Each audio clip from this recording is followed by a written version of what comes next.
The truth is finally revealed. Calvin Peete died at age 71, but how he lived was something most people never knew. Behind the smile was a man who faced more hard times than most golf stars ever will. His story starts with hope, takes us through dark times, and ends with a lesson we can all learn. Calvin was born in Detroit in 1943. He grew up very poor with lots of brothers and sisters. His dad worked in a car factory. When Calvin was about 9, his parents split up. He went to live with his grandma in a small town in Missouri.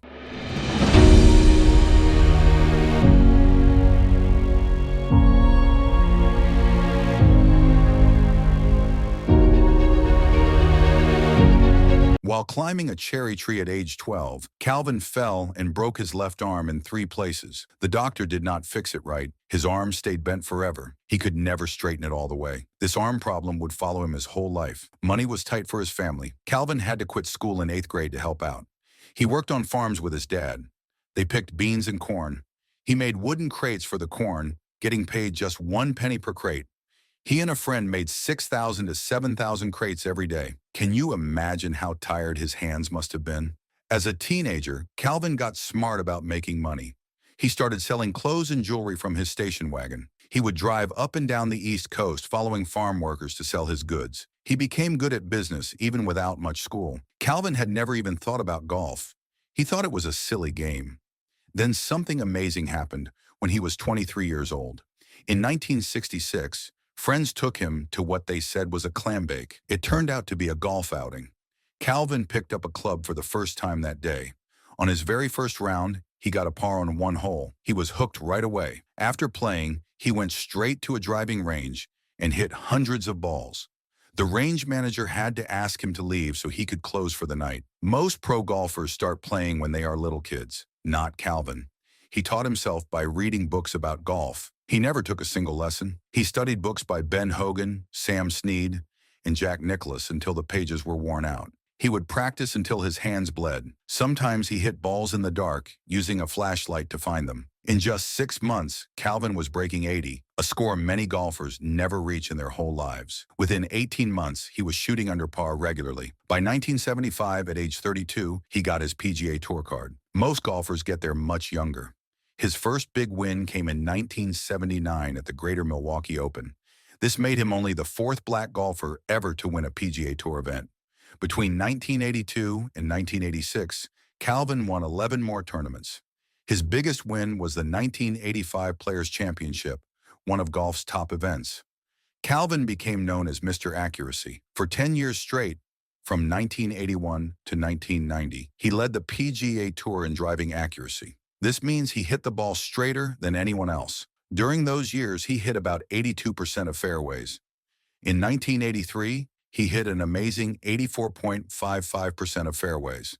People say he only hit 1 ball out of bounds in his whole career of about 1,200 rounds. Some think his bent arm actually helped him hit straight. The arm that couldn't move right became his secret weapon. LPGA star Kathy Whitworth once joked that she and other players were thinking about asking doctors to fix their arms like Calvin's. In 1984, Calvin won the Varden Trophy for lowest scoring average on tour. He beat Jack Nicklaus for this honor. He also won the Byron Nelson Award that year for scoring. But that same year showed the dark side of his story. During 1984, Calvin quit in the middle of the Heritage Classic after a bad front 9.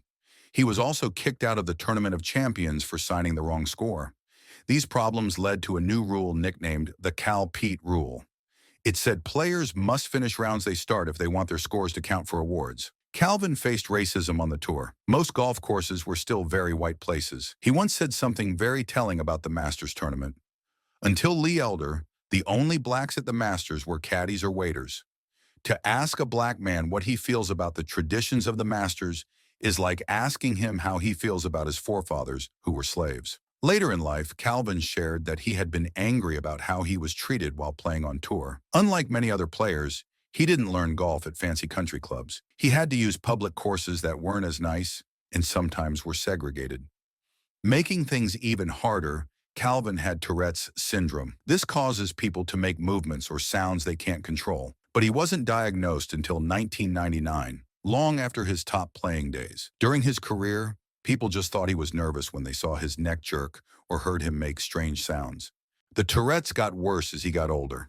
It hurt his game and made his precise swing fall apart. He tried using magnets to control the ticks, but it didn't help much. When Calvin turned 50 in 1993, he joined the Senior Tour, now called the Champions Tour. He played in 158 events but never won. His best finish was fourth place at the 1994 Bell Atlantic Classic. His game was never the same. Back problems and a torn rotator cuff added to his struggles. His bent arm, once helpful, now worked against him as his body aged. His last official PGA Tour start was at the 1995 Players' Championship. In 1989, Calvin started the Calvin Peete National Minority Golf Foundation. He wanted to help kids like him get into golf. He ran clinics for young players who didn't have much money. Sadly, his foundation ran out of money and closed in 1992. Later, a new Calvin Peete Foundation was created with his friend Warren Project Barge. This group is still working today to honor Calvin and help young black golfers. They give scholarships and hold tournaments for students from historically black colleges. Despite winning 12 PGA Tour events and his amazing accuracy record, Calvin was never put in the World Golf Hall of Fame.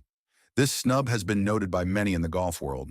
Players with fewer wins have been honored, but not Calvin. On April 29, 2015, Calvin died from lung cancer in hospice care. He was 71 years old. He left behind a mixed legacy, one of amazing success against all odds, but also of struggle and feeling like an outsider. Calvin Peete's story is both inspiring and sad. This man who dropped out of school in 8th grade became the most successful black golfer before Tiger Woods. He taught himself a game most learn as children with expensive coaches. He took a bent arm that doctors failed to fix and turned it into an advantage. But his path was never easy. He faced racism, health problems, and rules that seemed to target him. His foundation struggled, and he never got the Hall of Fame honor many feel he deserved. The truth finally revealed about Calvin Peete shows us something powerful. Even without coaching, money, or acceptance, greatness is possible. His drive to succeed pushed him past every barrier.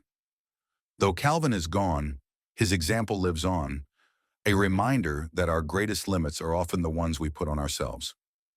Calvin Peete, a kid from the cornfields of Florida who hit golf balls in the dark with a flashlight, showed us all what is possible when you refuse to quit.